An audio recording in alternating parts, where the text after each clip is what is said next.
Good morning, students. Welcome to Tuesday, May 19th. I'm really excited to get going with you. So let's jump right into chapter 19. Better to be poor and honest than to be dishonest and a fool. Enthusiasm without knowledge is no good. Haste makes mistakes. People ruin their lives by their own foolishness and then are angry at the Lord. Wealth makes many friends. Poverty drives them all away. A false witness will not go unpunished, nor will a liar escape. Many seek favors from a ruler. Everyone is the friend of a person who gives gifts. The relatives of the poor despise them. How much more will their friends avoid them? Though the poor plead with them, their friends are gone. To acquire wisdom is to love yourself. People who cherish understanding will prosper. A false witness will not go unpunished, and a liar will be destroyed. It isn't right for a fool to live in luxury or for a slave to rule over princes. Sensible people control their temper. They earn respect by overlooking wrongs. The king's anger is like a lion's roar, but his favor is like dew on the grass. A foolish child is a calamity to a father. A quarrelsome wife is as annoying as a constant dripping. Fathers can give their sons an inheritance of houses and wealth, but only the Lord can give an understanding wife.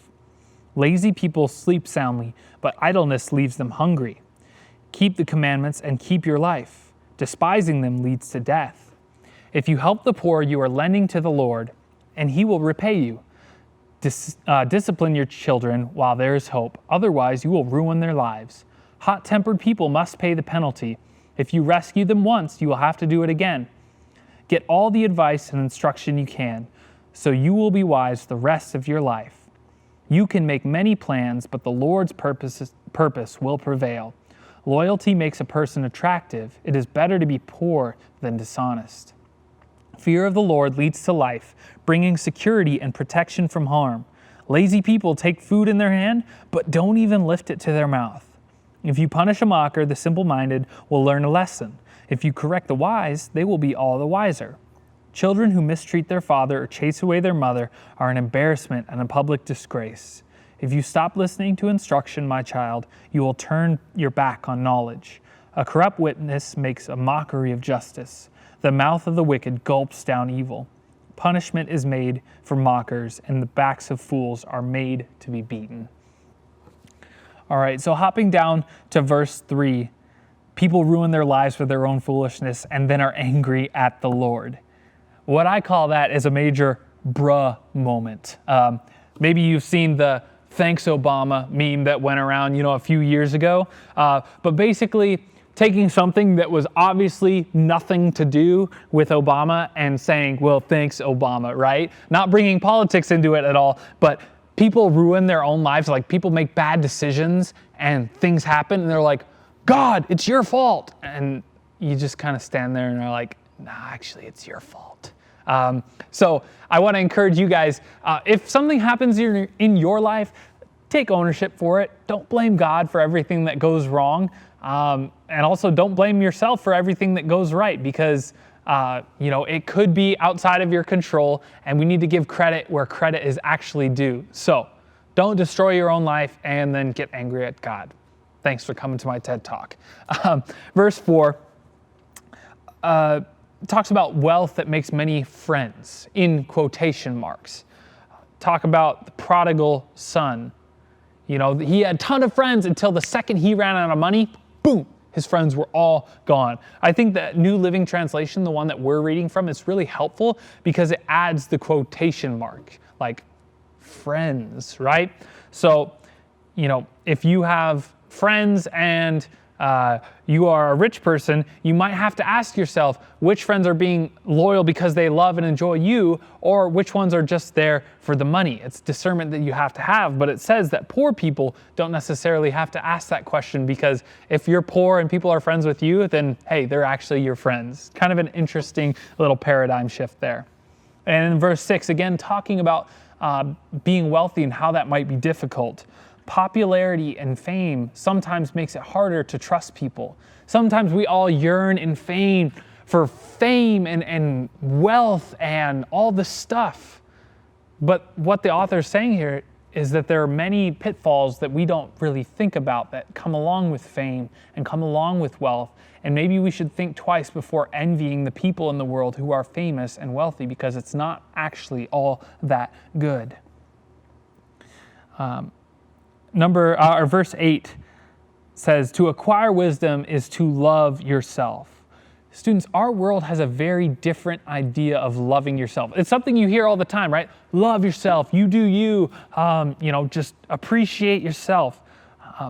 The world's view of loving yourself involves listening to feelings or doing and saying what is culturally right all the time. When the Bible defines loving yourself as something good, you should love yourself, but as acquiring wisdom, that is actually loving yourself in a biblical sense. So if you're here listening to my voice, then good job. You're also loving yourself. Proud of you. Verse 11 says, sensible people control their temper. They earn respect by overlooking wrongs.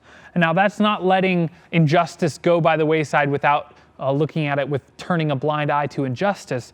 More, that's realizing that always being good isn't always good. Always being right isn't always good.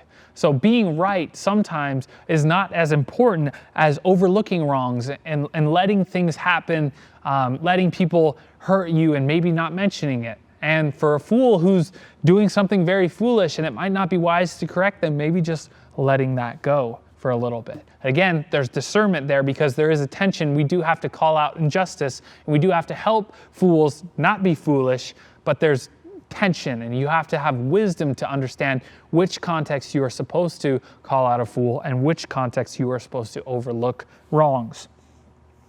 Verse 14 talks about inheritance of wealth versus the inheritance of having someone that you could be married to forever who is understanding. Who you marry, students, is way more important than wealth. And only God can give you the wisdom to find that person and the grace to navigate that relationship well. I can personally say I would way rather be married to my wife than to be the richest person in the universe. It doesn't even compare. I wouldn't even think for a second about wanting to take all the wealth over taking my relationship with her. And luckily, that is a wisdom that I've got from God. Skipping down to verse 19, hot-tempered people must pay the penalty. If you rescue them once, you'll have to do it again. I hope he's not listening to this, but I had a friend in college who almost got in a fight with a homeless man at a shady McDonald's beside our school. And he was a little bit hot-tempered, and it was just not well guided. Yes, the homeless man was getting all up in our business and asking for money and stuff, and it wasn't good, but it also wasn't smart for my friend to be hot-tempered towards him. And that goes back again to verse 11. Sometimes overlooking wrongs is better than being right, because my friend was hot-tempered and we paid the penalty because he escalated this situation. We were all kind of sitting there wondering, is John about to be stabbed right now? Or what's going on? So again, don't be hot-tempered. If you have to rescue him once, you'll have to do it again. Also true of my friend. Love him, but don't be hot-tempered. Verse 22 says, it's better to be poor than be dishonest. And in this chapter, there's a constant devaluing of wealth over the true benefits of wisdom. So I just want to encourage you students, the way that you see the world and the way you think about things, wealth should not be the highest level of that. Our American society, capitalism, pull yourself up by your bootstraps, often tells us that being wealthy is the most important thing in the world. Students, don't let that be true of what you think. Wisdom is so much more important than monetary wealth and money. Verse 24 is a great picture. Oh my goodness. Lazy people take food in their hand and don't even lift it to their mouth. So they're just sitting there with food in their hand, getting grimy and dirty.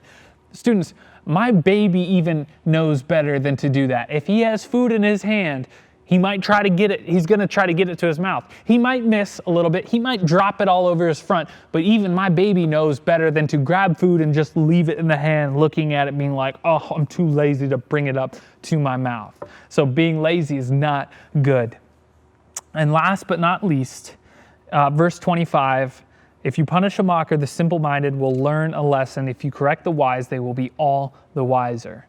There is value in correction for both the wise and the foolish. But again, you need discernment to know which one's the right context. And students, you're in the right place. I'm so glad that you're joining us for Proverbs this month. We are over halfway through today on the 19th. I'm really excited for the next 12 days that we have left for you. Thank you for joining us today. Talk to you later.